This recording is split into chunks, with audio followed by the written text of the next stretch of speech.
సరిగ్గా 20 సంవత్సరాల క్రితం జూలై 4 ఈ మిడ్జిల్ మండలం నుంచి ఒక జెడ్పీటీసీ సభ్యుడు స్వతంత్ర అభ్యర్థిగా పోటీ చేస్తే ఆనాడు ఈ మిడ్జిల్ మండలం నుంచి అతను భవిష్యత్తులో ఏమవుతాడో అనే సంగతి కూడా తెలియకుండా ఇప్పుడు జెడ్పీటీసీ సభ్యుడిగా మాకు వారు చెప్తున్నటువంటి వాగ్దానాలు మా అందరి కోసం పనిచేస్తానని చెప్పినటువంటి మాటలు అవన్నీ నమ్మశక్యంగా ఉన్నాయి కాబట్టి అన్నిటినీ ఎదిరించి అనేక రాజకీయ పార్టీల్లో ఉన్నటువంటి వాళ్ళందరూ కూడా కలిసి వారిని స్వతంత్ర అభ్యర్థిగా గెలిపించి జెడ్పీటీసీ సభ్యుడిగా సరిగ్గా 20 సంవత్సరాల క్రితం పంపించారు. సరే, రాష్ట్ర వ్యాప్తంగా చాలామంది జెడ్పీటీసీ సభ్యులు 20 సంవత్సరాల క్రితం అదే తారీఖు నాడు చాలామంది రాష్ట్రంలో గెలిచారు. కానీ ఇక్కడ గెలిచిన సభ్యుడు మాత్రం ఆనాడు ఇక్కడ నుంచి ప్రయాణం మొదలుపెట్టి ఈరోజు తెలంగాణ రాష్ట్రానికి రెండో ముఖ్యమంత్రిగా ప్రమాణ స్వీకారం చేసి తిరిగి ఇక్కడికి వచ్చి మీ అందరికీ కృతజ్ఞతలు చెప్పేటువంటి కార్యక్రమాన్ని తీసుకున్నారు. సరే, వారు ఈ 20 సంవత్సరాల సుదీర్ఘ రాజకీయ జీవితంలో కేవలం జెడ్పీటీసీ సభ్యుడే కాదు, శాసన మండలి సభ్యుడిగా చేశారు, శాసనసభ్యులుగా చేశారు, పార్లమెంటు సభ్యులుగా చేశారు, రాష్ట్ర కాంగ్రెస్ కమిటీ అధ్యక్షుడిగా చేశారు, ఈరోజు సిఎల్పి నాయకుడిగా ఈ రాష్ట్ర ముఖ్యమంత్రిగా ఈరోజు మీ అందరి మధ్యకు వచ్చారు. ఒక రాష్ట్ర ముఖ్యమంత్రి ఈడకు వచ్చినప్పుడు సరే సహజంగా చేతులు ఒప్పుకుంటూ అందరికీ చేయుపుకుంటూ వెళ్ళేటువంటి పరిస్థితులు మనం చూస్తూ ఉంటాం. వర్షం వస్తూ ఉంది, నేను త్వరగానే ముగిస్తాను, కానీ 2 విషయాలు మాత్రం స్పష్టంగా మీ అందరితో చెప్పాలనే మాట్లాడతాం. చేతులు ఒప్పుకుంటూ వెళ్ళేటువంటి పరిస్థితి చూస్తాం. కానీ ఈరోజు రేవంత్ రెడ్డి గారు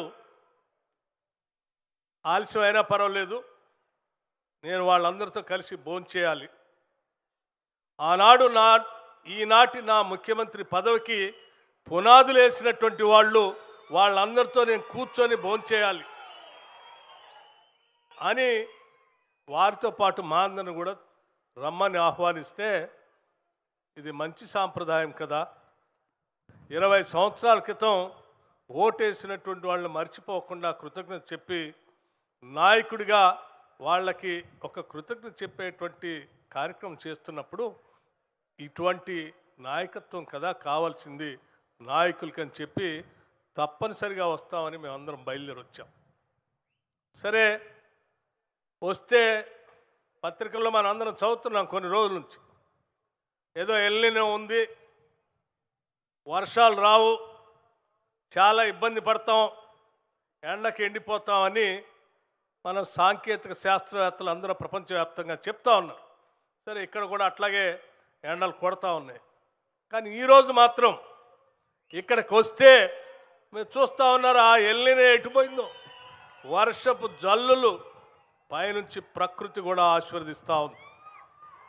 ప్రకృతి కూడా ఎప్పుడు ఆశీర్వదిస్తుందంటే నాయకత్వం కానీ పాలన కానీ ఒక మంచి సంకల్పం ఉంటే, మానవ సేవే మాధవ సేవ అని ఆలోచన చేసి వాళ్ళ అభివృద్ధి మన లక్ష్యంగా అజెండాగా పెట్టుకొని పోతా ఉన్నప్పుడు ఆ భగవంతుడు కూడా సహకరిస్తాడు, ప్రకృతి కూడా సహకరిస్తుంది అని చెప్పటానికే నేను ఆ ఎల్నిని ఈనాటి వర్షాన్ని కూడా మీ అందరికి గుర్తు చేస్తూ ఉన్నాను.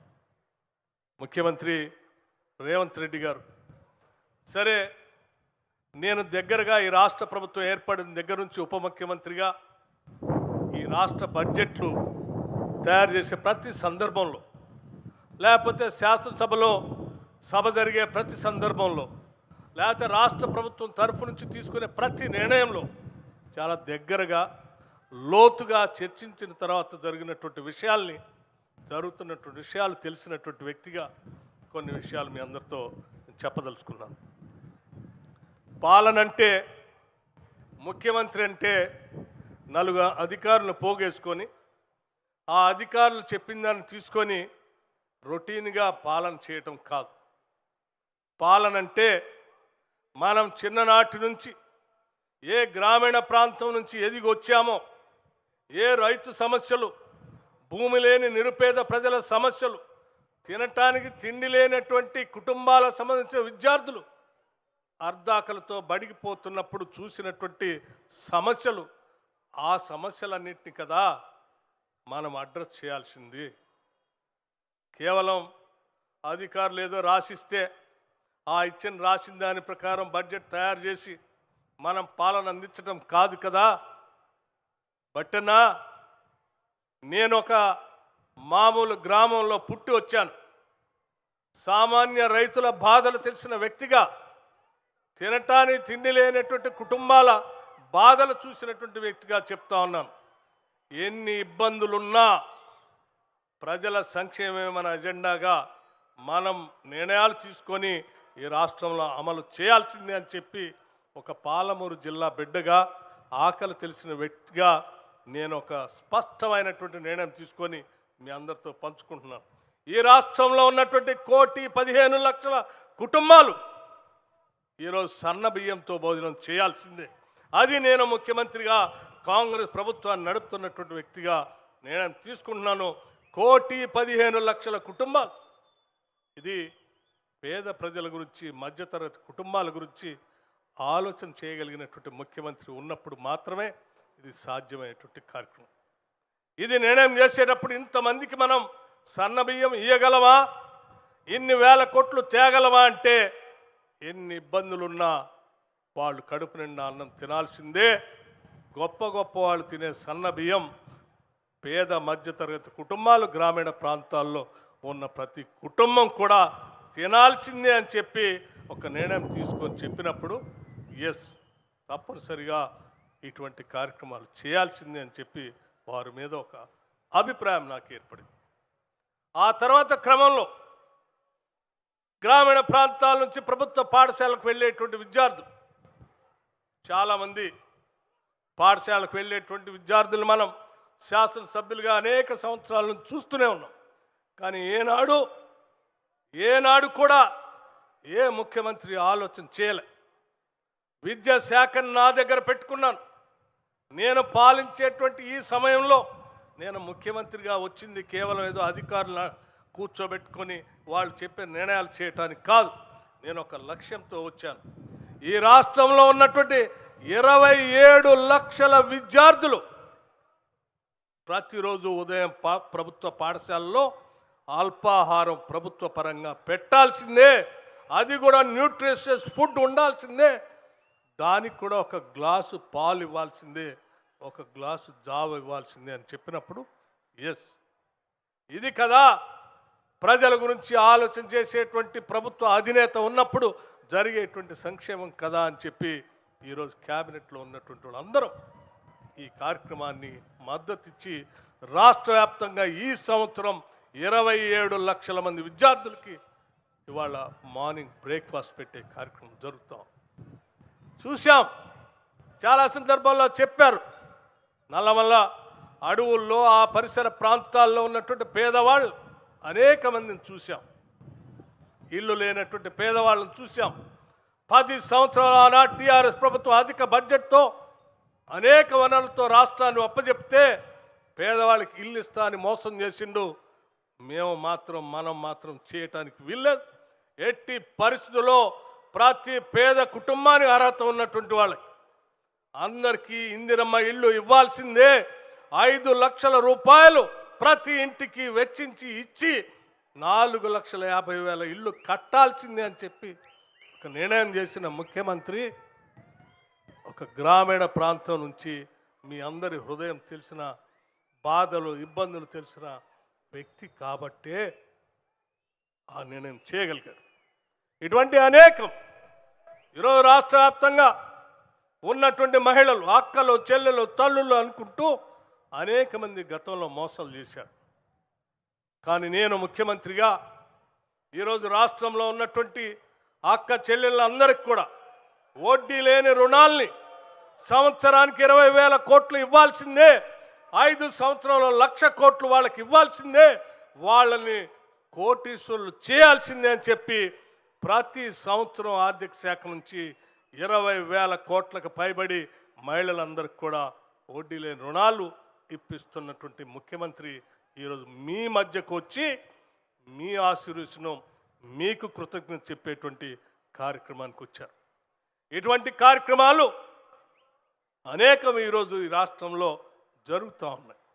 ఒక ముఖ్యమంత్రిగా పాలన అంటే ప్రజల అవసరాలను తీర్చేటువంటి ఆలోచనతో ముందుకు పోవాలి తప్ప కేవలం అధికారులతో ఒక పరిపాలన నడుపుకుంటూ నేను కూడా ముఖ్యమంత్రి చేశానని చెప్పుకోవటానికి నాకు కాదు ఈ ముఖ్యమంత్రి పదవి.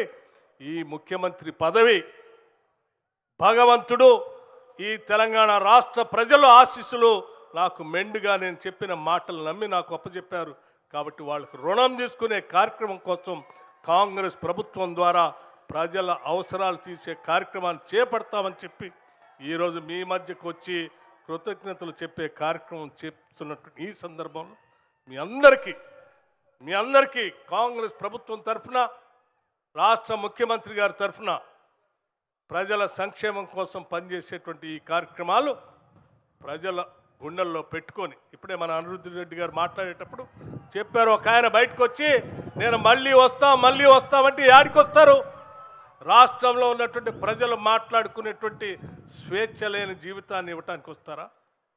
తెలంగాణ రాష్ట్ర ప్రజల బ్రతుకంటే స్వేచ్ఛగా మాట్లాడుకునే విధానం, స్వతంత్రంగా మాట్లాడుకునేటువంటి విధానం, భయం లేకుండా మాట్లాడుకునేటువంటి విధానం, ఆ స్వేచ్ఛ భయం లేకుండా ఉండేటువంటి జీవన విధానానికి ఆనాడు టీఆర్ఎస్ పార్టీ 10 సంవత్సరాలు పోలీస్ కానిస్టేబుల్ ఏం మాట్లాడితే ఏమవుద్దో అనే ఆయన భయం, రైతు నేను ఏం మాట్లాడితే ఏమవుద్దో అనే ఆయన భయం, యువకుడుగా నేను ఏం మాట్లాడితే ఏమవుద్దో, ఏ కేసు పెడతారని ఆయన భయం, ఒక అధికారి నేను ఏం మాట్లాడితే ఎవరు వింటారో అనేటువంటి ఆయన భయం, ఒక శాసనసభ్యుడు ఏం మాట్లాడితే ఏం కేసు పెడతారో అనేటువంటి ఆయన భయం, భయం భయం భయం భయంగా 10 సంవత్సరాలు ఆ టీఆర్ఎస్ ప్రభుత్వ పాలన చూసిన తెలంగాణ ప్రజలకి ఈరోజు స్వేచ్ఛని, స్వాతంత్రాన్ని ప్రసాదించినటువంటి కాంగ్రెస్ ప్రభుత్వం ముఖ్యమంత్రి ఈరోజు మీ మధ్యకు వచ్చి కృతజ్ఞతలు చెప్తా ఉన్నాడు. ఈ అవకాశం ఇచ్చిన మీ అందరికీ ధన్యవాదాలు చెప్పడానికి వచ్చాడు. అందుకే మీ అందరికీ మరొక్కసారి ధన్యవాదాలు తెలియజేస్తూ ముగిస్తా ఉన్నాను. నమస్కారం. గౌరవనీయులైన ఉప ముఖ్యమంత్రి